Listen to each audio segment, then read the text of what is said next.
Assalamualaikum warahmatullahi wabarakatuh.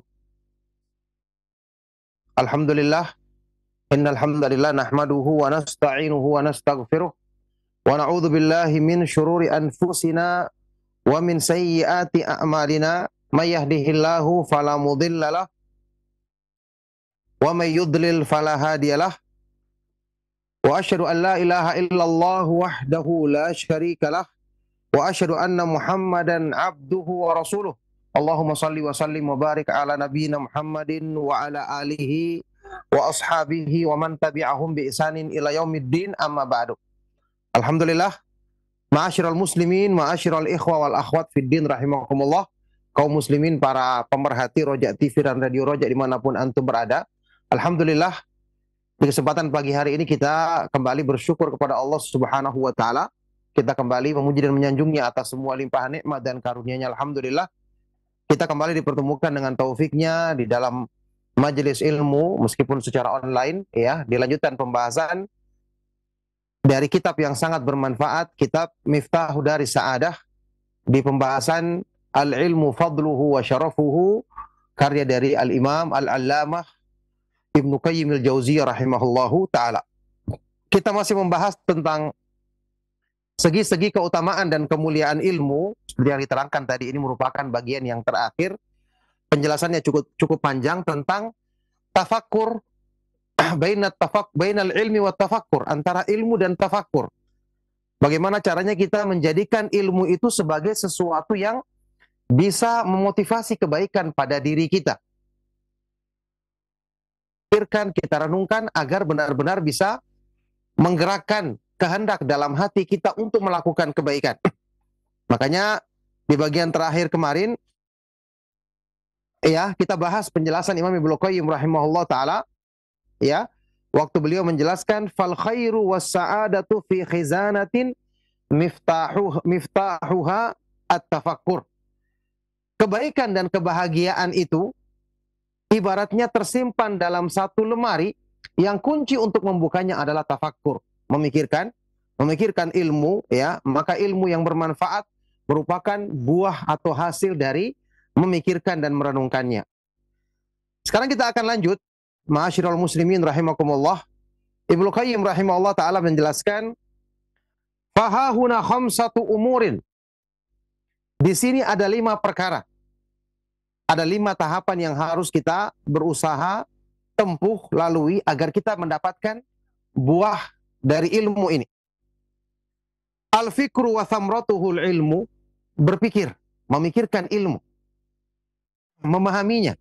Yang ini menghasilkan buah, yaitu ilmu yang bermanfaat. Wa thamratuhumal halatul lati tahdutsu lil qalbi, kemudian memikirkan dan ilmu ini sendiri membuahkan satu keadaan yang akan menggerakkan hati kita, yang akan terjadi pada hati kita. Wa thamratu dzalikal iradatu wa thamratuhal amal. Kemudian buahnya akan membentuk iradah, keinginan berbuat di dalam hati. Kemudian buah dari iradah adalah amal, perbuatan. Sekarang kita tahu dalam Islam, ya, perbuatan yang dihukumi kan perbuatan yang dilakukan dengan keinginan dari hati. Iya kan? Makanya kalau ada perbuatan yang dilakukan tanpa sengaja, bagaimana hukumnya dalam Islam? Kan tidak dihukumi. Berbeda dengan yang dilakukan dengan sengaja. Orang yang berbuat karena kelupaan, tidak sengaja, atau dipaksa, apa hukumnya dalam Islam? Kan diampuni. Rasulullah SAW bersabda, Innallaha tajawazali an ummati al-khata'a wan nisyana wa mastukrihu alaih. Sesungguhnya Allah Subhanahu wa taala mengampuni untukku, karenaku, perbuatan-perbuatan yang dilakukan oleh umatku dengan ketidaksengajaan, kelupaan, atau yang mereka dipaksa melakukannya. Jadi perbuatan yang diperhitungkan itu yang berdasarkan kehendak, keinginan dari hati kita. Nah sekarang kalau kita membentuk keinginan ini dari ilmu, kemudian akan menggerakkan hati sehingga terbentuklah kehendak di hati. Kalau itu dari kebaikan ilmu, berarti yang akan keluar nanti perbuatan-perbuatan yang baik. Bisa juga nanti karena memikirkan hal-hal yang buruk yang bertentangan dengan ilmu, dengan agama, sehingga menggerakkan hati membentuk kehendak yang buruk, akhirnya lahirlah perbuatan-perbuatan yang buruk. Jadi beliau katakan di sini ada 5 perkara yang diperhatikan. Pertama, kita memikirkan, berpikir tentang kebaikan agama, berpikir tentang dalil, ini akan melahirkan ilmu. 2. Kemudian keduanya akan melahirkan satu keadaan yang menggerakkan hati. 3. Kemudian keadaan ini yang menjadikan terbentuknya iradah. 4. Kehendak. Kehendak untuk berbuat di hati. Kemudian kehendak inilah merupakan yang nanti akan membuahkan amal. Subhanallah, berarti kalau kita bisa senantiasa memikirkan ilmu sehingga membentuk kehendak yang baik dalam hati kita, perbuatan-perbuatan kita akan selalu mayoritas ya diisi dengan kebaikan-kebaikan amal perbuatan anggota badan kita, baik dalam perbuatan tangan kita, pandangan mata kita, ucapan lisan kita, semuanya akan baik karena semua perbuatan manusia bersumber dari kehendak yang ada di dalam hatinya, perbuatan yang mereka lakukan dengan sadar. Fal fikru idzan huwal mabda'u wal miftahu lil khairati kulliha. Kalau begitu, berpikir, merenungkan ilmu, ternyata ini merupakan mabda, permulaan, titik tolak, dan kunci bagi semua kebaikan-kebaikan. Subhanallah, inilah cara menjadikan ilmu itu bermanfaat. Wa hadza yakshifu laka an fadli tafakkuri wa syarafihi fa innahu min afdali a'malil qalbi wa anfa'iha lahu. Hatta qila tafakkuru sa'atin khairun min ibadati sanah. Maka disinilah akan menjelaskan bagimu tentang kemuliaan dan keutamaan memikirkan ilmu, merenungkan ilmu. Dan bahwasanya itu merupakan seutama-utama amalan hati dan yang paling bermanfaat bagi hati. Sampai-sampai dikatakan dari nukilan sebagian pernyataan ulama yang mengatakan tafakkuru sa'atin, berpikir sesaat lebih baik daripada ibadah setahun. Berpikir sesaat lebih baik daripada ibadah setahun. Berpikir apa di sini? Memikirkan ilmu untuk melahirkan kehendak yang baik di hati agar bisa melahirkan kebaikan-kebaikan dalam amal perbuatan. Masya Allah. Jadi inilah keutamaan berpikir atau merenungkan ilmu yang dimaksud dalam pembahasan ini. Fal fikru huwa alladhi yanqulu min mautil ghaflati ila hayatil yaqadati wa minal makarihi ilal mahabi. Maka memikirkan ilmu inilah yang membawa seorang hamba dari matinya kelalaian pada hidupnya kesadaran. Yang tadinya dia lalai dijadikan sadar. Dengan apa? Dia merenungkan ilmu, memikirkan ilmu. Kalau dia tidak merenungkan ilmu, dia akan terus dalam kelalaian. Dari kebencian-kebencian menjadi hal-hal yang dicintai. Wa minar raghbati wal hirsi ila zuhdi wal qanaati. Akan memindahkan kita dari ar-raghbah, keinginan dan kerakusan terhadap dunia, kepada sikap zuhud dan sikap qanaah, menerima. Wa min sijni dunya ila fadail akhirah, dari penjara dunia kepada lapangnya akhirat. Wa min dikil jahli ila sa'atil ilmi wa rahbihi, dari sempitnya kejahilan kepada lapang dan luasnya ilmu.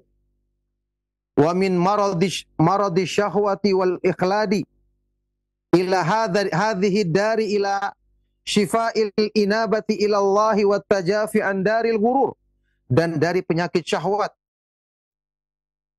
atau al-ikhlad, keinginan untuk terus di dunia ini, ya, di negeri yang penuh penderitaan ini, kepada syifa'ul inabah, kepada kesembuhan dengan selalu kembali kepada Allah dan menjauhkan diri dari mencintai dunia, negeri yang penuh dengan tipuan ini. Wa min musibatil ama was-samami wal bukmi ila ni'matil basari was-sam'i wal fahmi anillahi wal akli anhu, dan dari musibah kebutaan, ketulian dan kebisuan kepada nikmat memandang, mendengarkan dan memahami, serta Ya, memahami, memikirkan petunjuk Allah. Wa min amradi syubhati ila bardil yakini wa thalji suduri, dan dari penyakit-penyakit syubhat kepada dingin dan sejuknya keyakinan di hati. Subhanallah, ini manfaat dari merenungkan, memikirkan ilmu. Demikian besar akan menjadikan seseorang yang tadinya tidak merasakan kebaikan-kebaikan, ternyata setelah dia memikirkan cara untuk merenungkan kembali ilmu yang telah dipelajarinya, memikirkan maknanya, itu yang akan menggerakkan hatinya untuk membentuk kehendak berbuat baik. Setelah itu akan lahirlah amal-amal kebaikan dari anggota badannya. Wabil jumlati fa aslu kulli ta'atin innama hiyal fikru. Kesimpulannya, kata Imam Ibnu Qayyim rahimahullah taala, asal dari segala, dari semua ketaatan tidak lain adalah dengan memikirkan ilmu. Wa kadzalika aslu kulli ma'siyatin innama yahdutsu min janibil fikrati. Sebagaimana asal dari semua perbuatan buruk, maksiat, terjadinya dari sisi pemikiran. Subhanallah. Pemikiran kalau diluruskan dari awal, maka dia akan membawa kepada lurusnya amal-amal kebaikan. Tapi kalau dari awal sudah bengkok, maka akan membawa kepada amal-amal yang bengkok dan buruk. Wal'iyadzubillah. Fa inna syaitana yusadifu ardal qalbi khaliyatan farigatan fayabdhuru fiha habbal afkarir radiyati. Ya, karena syaitan, ini perumpamaan yang sangat tinggi ya. Syaitan ketika mendapati permukaan hati manusia, ya, itu kosong, tidak diisi dengan kebaikan, kosong, farighah, kosong dan tidak ada isi apa-apa, maka syaitan akan bebas yabdhuru, menyemai atau menanam benih-benih pemikiran yang rusak. Kalau hatinya tidak disibukkan dengan kebaikan, tidak disibukkan dengan berzikir kepada Allah, tidak disibukkan dengan merenungkan kebaikan-kebaikan ilmu, akhirnya kosong, syaitan pun akan mendapati lahan yang luas untuk menyemai benih-benih pemikiran yang rusak. Fayatawalladu minhul iradatu wal uzum. Ya, maka kemudian lahirlah dari benih-benih keburukan, pemikiran buruk yang ditanam oleh syaitan, lahirlah apa? Kehendak-kehendak, niat-niat buruk, serta al-uzum, tekad-tekad untuk melakukan keburukan. Fayatawalladu minhal amal. Maka dengan ini lahirlah amal-amal yang buruk. Jadi ada prosesnya. Perbuatan buruk itu dari proses. Syaitan menanam pada hati manusia benih-benih keburukan. Ya, sehingga akan lahir perbuatan-perbuatan buruk. Tapi sebaliknya, kalau syaitan mendapati hati manusia itu disibukkan dengan tanaman, ya, benih-benih pemikiran yang bermanfaat, karena dia sibuk memikirkan ilmu, mengisi hidupnya dengan merenungkan makna ilmu, kebaikan-kebaikan yang Allah syariatkan, pemikiran yang bermanfaat, misalnya memikirkan tujuan penciptaannya, yaitu untuk ibadah kepada Allah. Dia memikirkan apa yang Allah perintahkan, apa yang Allah siapkan bagi orang-orang yang taat, kenikmatan yang kekal abadi, atau orang yang durhaka mendapatkan azab yang pedih. Kalau disibukkan dengan pemikiran seperti ini, maka syaitan tidak mendapati tempat di hati untuk menyemai benih-benih keburukannya, untuk menanam benih-benih keburukannya. Wahada kamakila, ini seperti ungkapan seorang penyair Arab yang mengatakan, atani hawaha qabla an a'rifal hawa fasada faqalban farigan fatamakana.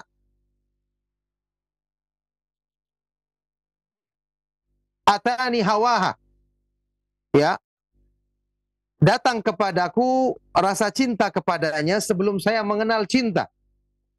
Maka cinta itu mendapati hati yang kosong, sehingga dia pun bisa menetap di dalamnya. Jadi sesuatu yang akan dilontarkan oleh syaitan di hati manusia, karena kita tahu kerjaannya syaitan adalah merusak hati. Karena dengan sebab hati rusak, maka akan menimbulkan keinginan yang buruk, akhirnya rusak amal perbuatan yang lahir dari keinginan tersebut. Ketika dia mendapati hati kosong, ya seperti tadi gambarannya, ketika cinta masuk ke dalam hati, belum mengenal cinta, akhirnya ini yang menjadi cinta pertama yang terus menetap di hati. Itu yang terjadi ketika syaitan menanamkan benih-benih keburukan di dalam hati yang kosong, tidak memikirkan kebaikan atau tidak merenungkan ilmu, akhirnya menjadikan keburukan itu semakin dalam, tertancap di dalam hati sehingga susah untuk meninggalkan keburukan itu setelahnya. Nah, wabil jumlah, maka kesimpulannya, fala syai'a anfa'u lil qalbi min qira'atil Qur'ani bitadabburi wat tafakkur. Kesimpulannya, tidak ada satupun yang lebih bermanfaat bagi hati manusia melebihi membaca Al-Quran dengan perenungan dan pemikiran. Inilah amal yang paling utama yang menumbuhkan semua kebaikan-kebaikan. Fa innahu jami'un li jami'i manazilas sa'irina wa ahwalil amilina wa maqamatil arifin. Karena inilah yang menghimpun semua manazil, tahapan-tahapan perjalanan orang yang menuju ridha Allah, keadaan-keadaan hamba-hamba yang mengamalkan kebaikan, serta kedudukan-kedudukan orang yang mengenal Allah. Membaca bukan sekedar hurufnya, tapi membaca dengan memikirkan, merenungkan, memahami maknanya, kemudian memahami kandungan indah yang Allah turunkan di dalam ayat-ayat Al-Quran. Wa huwa alladhi yurithul mahabbata wasyauqa wal khawfa wal raja'a wal inabata wat tawakkula wal ridha wat tafwidha wasyukra was sabra wasairal ahwalil lati hiya hayatul qalbi wa kamaluhu.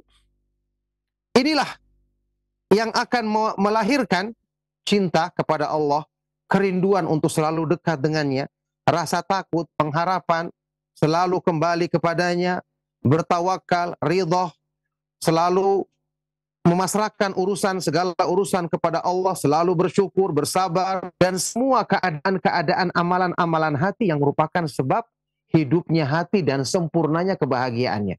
Ternyata di sini kuncinya, membaca Al-Quran dan merenungkan isinya, berzikir, merenungkan kandungan maknanya. Karena apa? Ini yang akan melahirkan keinginan-keinginan baik di hati yang kemudian melahirkan amal-amal kebaikan.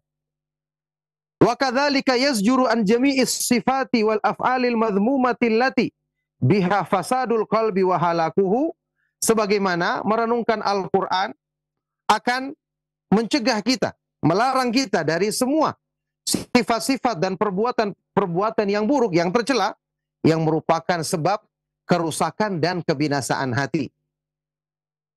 Nah, ya, falau aliman nasu ma fi qiraatil Qur'ani bitadabburi lashtaghalu biha an kulli ma siwahu. Seandainya manusia mengetahui keutamaan membaca Al-Quran dengan merenungkan maknanya, maka niscaya mereka akan menyibukkan diri dengannya sehingga meninggalkan kegiatan yang lain.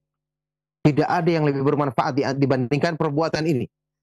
Membaca Al-Quran dan merenungkan, memikirkan isinya. Fa idza qara'ahu bitafakkurin hatta marra bi ayatin huwa muhtajun ilaiha fi shifa'i qalbihi karraraha walau mi'ata marratin. Maka seorang yang sedang membaca Al-Quran dengan perenungan, sehingga ketika dia melewati satu ayat yang dia membutuhkan kandungan makna ayat ini untuk mengobati penyakit di hatinya, maka dia akan mengulang-ulang ayat itu meskipun sampai 100 kali. Walau lailah, bahkan semalaman suntuk dia hanya mengulang satu ayat itu. Kenapa? Ketika dia sedang asyik merenungkannya, sedang merasakan nikmat merenungkannya, yang itu menjadi sebab untuk kesembuhan hatinya. Fakira'atu ayatin bitafakkurin, ya. Jadi dia ulang-ulang 100 kali bahkan semalaman suntuk. Maka membaca satu ayat dengan perenungan dan pemahaman khairun min qiraati khitmatin bi ghairi tadabburin wa tafahum. Masya Allah. Membaca satu ayat saja, satu ayat disertai perenungan dan pemahaman terhadap maknanya, ini lebih baik daripada membaca Al-Quran sampai tamat yang tidak diiringi dengan perenungan dan pemahaman. Coba lihat keutamaannya orang yang berilmu, satu ayat saja dibacanya, dibandingkan orang yang jahil membaca sampai selesai Al-Quran dari awal sampai akhir. Ternyata yang satu ayat ini lebih utama. Lebih besar pahalanya, lebih besar keutamaannya dalam menumbuhkan kebaikan di hatinya. Ini tentu dengan taufik dari Allah Subhanahu wa taala, merupakan buah dari ilmu yang Allah Subhanahu wa taala berikan kepada hamba-hamba yang dipilihnya. Wa anfa'u lil qalbi, dan ini lebih bermanfaat bagi hati. wa ad'a ila husulil imani wa dzauqi halawatil Qur'ani, dan ini lebih ya memudahkan hamba ini untuk menguatkan imannya dan bisa merasakan nikmatnya, manisnya membaca Al-Qur'an.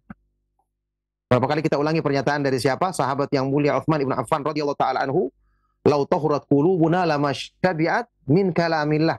Seandainya hati kita bersih, hati kita sehat, maka niscaya dia tidak pernah merasa puas untuk selalu membaca firman-firman Allah. Wa hadhihi kanat 'adatus salafi yuraddidu ahaduhumul ayata ila sabah. Ini merupakan hal ini merupakan kebiasaan dulu para ulama salaf. Salah seorang di antara mereka ada yang sampai mengulangi satu ayat sampai subuh. Dari malam dia sholat sampai subuh hanya mengulang-ulang membaca satu ayat. Wa qad thabata 'anin Nabi sallallahu alaihi wasallam annahu qama bi ayatin yuraddiduha hatta sabah. Bahkan disebutkan dalam riwayat yang sahih dari Nabi sallallahu alaihi wasallam, diriwayatkan dalam Musnad Imam Ahmad, An-Nasa'i, Ibnu Majah dan yang lainnya, dinyatakan sahih oleh Imam Al-Busiri, juga oleh Al-Hakim dan disepakati oleh Imam Adz-Dzahabi. Ya, Nabi Shallallahu Alaihi Wasallam melaksanakan sholat di malam hari, sholat tahajud, membaca satu ayat yang diulang-ulang sampai subuh. Wahiyya qauluhu, yaitu firman Allah di surat Al-Maidah ayat 118. In tu'adzibhum fa innahum ibaduk wa in taghfir lahum fa innaka antal azizul hakim. Jika engkau mengazab mereka ya Allah, maka sungguh mereka adalah hamba-hambamu. Tapi jika kamu mengampuni mereka, maka sesungguhnya engkau yang maha perkasa lagi maha sempurna hikmah dan hukummu. Ini dibaca oleh Nabi SAW karena merenungkan kandungan ayat ini, ya, yang juga menunjukkan syafaqah, kasih sayang yang besar yang ada pada diri Nabi SAW terhadap umatnya. Faqira'atul Qur'ani bittafakkurihi aslu salahil qalbi. Maka membaca Al-Quran dengan perenungan, memikirkan ilmu yang telah kita pahami tentang ayat tersebut, ini adalah asal perbaikan bagi hati manusia. Walihada qala Ibnu Mas'udin radhiyallahu ta'ala anhu, oleh karena itu Ibnu Mas'ud radhiyallahu ta'ala anhu berkata, la tahudzul Qur'ana hadha syi'r wa la tansuruhu nasrad daqal waqifu inda ajaibihi wa harriku bihi al-quluba la yakun hammu ahadikum akhir surah. Beliau berkata, Ibnu Mas'ud radhiyallahu ta'ala anhu, janganlah kalian melakukan Al-Quran seperti melakukan bait-bait syair. Janganlah kalian membacanya sekedar lurus seperti nafrad daqal, seperti orang yang meluruskan sayuran. Berhentilah, ya, berhentilah artinya renungkanlah keajaiban-keajaiban, keindahan-keindahan kandungan Al-Quran ketika membacanya. Gerakanlah hatimu dengannya. Dan janganlah yang menjadi keinginan atau cita-cita salah seorang di antara kamu hanya sekedar menghabiskan atau menghatamkan Al-Quran. Ya, jadi jangan sekedar ketika membaca Al-Quran sekedar berpikir kapan saya menyelesaikan yang menghatamkannya. Bukan ini tujuannya yang utama. Saya pikirkan bagaimana keindahannya, bagaimana Al-Quran bisa mengobati hati, bagaimana Al-Quran bisa mengisi iman di dalam hati kita. Ini semua dengan perenungan. Dan inilah amal yang paling utama dan termasuk buah ilmu yang paling besar.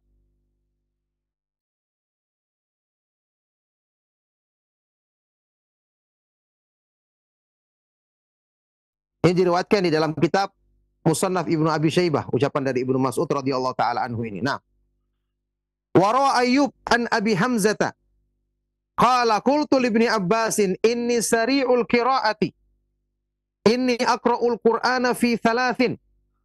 Qala la an aqra'a suratan minal Qur'ani fi lailatin fa'atadabbaraha wa urattilaha ahabba ilayya min an aqra'al Qur'ana kama taqra'.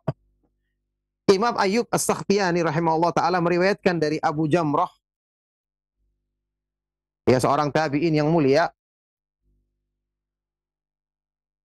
Qala, dia berkata, qultu li Ibni Abbas, aku pernah berkata kepada Ibnu Abbas, sesungguhnya aku adalah orang yang membaca Al-Quran dengan cepat. Sesungguhnya saya bisa membaca Al-Quran sampai selesai menghatamkannya dalam 3 hari. Qala, maka kata Ibnu Abbas radhiyallahu ta'ala anhuma, sungguh jika aku membaca 1 surat dari Al-Quran saja dalam semalam, tapi disertai dengan merenungkannya, dan mentartilnya, membacanya dengan bacaan tartil, bacaan yang pelan-pelan, ini lebih aku sukai daripada aku membaca Al-Quran seperti bacaanmu yang cepat. Yakni, membaca dengan perenungan, meskipun 1 surat, semalaman suntuk, kita renungkan, ini lebih baik daripada orang yang membacanya banyak, terburu-buru tanpa ada pemikiran dan perenungan. Baik. Fattafakkuru fil Qur'ani naw'an. Ya, maka memikirkan Al-Quran itu ada 2 macam. Merenungkan, memikirkan makna Al-Quran ada 2 macam. Tafakkurun fihi liyaqa'a ala muradir Rabbi ta'ala minhu. Memikirkan, ketika membacanya, memikirkan makna Al-Quran supaya sesuai dengan kehendak Allah, tujuan Allah, makna yang diinginkan oleh Allah dengan turunnya Al-Quran ini. Itu yang pertama. Yang kedua, wa tafakkurun fi ma'ani ma da'a ibadahu ila tafakkuri fihi. Memikirkan, ya, makna-makna Al-Quran, kandungan makna Al-Quran yang mengajak hamba-hambanya untuk memikirkan tentang Allah, merenungkan tentang kesempurnaan ciptaannya. Al-Quran mengajak kita untuk misalnya memikirkan alam semesta, memikirkan penciptaan langit-langit dan bumi, memikirkan penciptaan diri kita sendiri yang demikian sempurna. Ini 2. Semuanya tertuang di dalam Al-Quran. Fal awwalu, maka yang pertama, tafakkurun fid dalilil Qur'ani. Memikirkan tentang dalil-dalil Al-Quran. Wathani tafakkurun fid dalili al-iyani. Yang kedua, memikirkan tentang dalil, ya, hal-hal yang kita saksikan dengan pandangan mata kita. Al-awwalu tafakkurun fi ayatihil masmu'ati. Maka yang pertama adalah memikirkan ayat-ayat Allah yang bisa didengar, ya, ini bacaan Al-Quran. Wathani tafakkurun fi ayatihil mashhudah. Yang kedua, memikirkan tentang ayat-ayat Allah yang bisa kita persaksikan, penciptaan Allah yang sempurna. Ini semua dibimbing di dalam Al-Quran. Makanya orang tidak akan bisa melakukan tafakkur terhadap alam semesta dengan benar kalau tidak dengan bimbingan Al-Quran. Bagaimana cara kita bisa mengambil pelajaran dari perenungan terhadap alam semesta ini? Walihadza anzalallahu al-Qur'ana liyutadabbara wa yutafakkara fihi wa yu'mala bihi la limujarradi tilawatihi ma'al i'radi anhu. Oleh karena itu Allah Subhanahu wa taala menurunkan Al-Qur'an untuk direnungkan isinya, dipikirkan maknanya, kemudian diamalkan. Bukan semata-mata untuk dibaca kemudian berpaling dari merenungkan isinya. Qala Al-Hasan Al-Basri, Imam Al-Hasan Al-Basri rahimahullah taala berkata, unzilal Qur'anu liyu'mala bihi fattakhadhu tilawatahu amalan.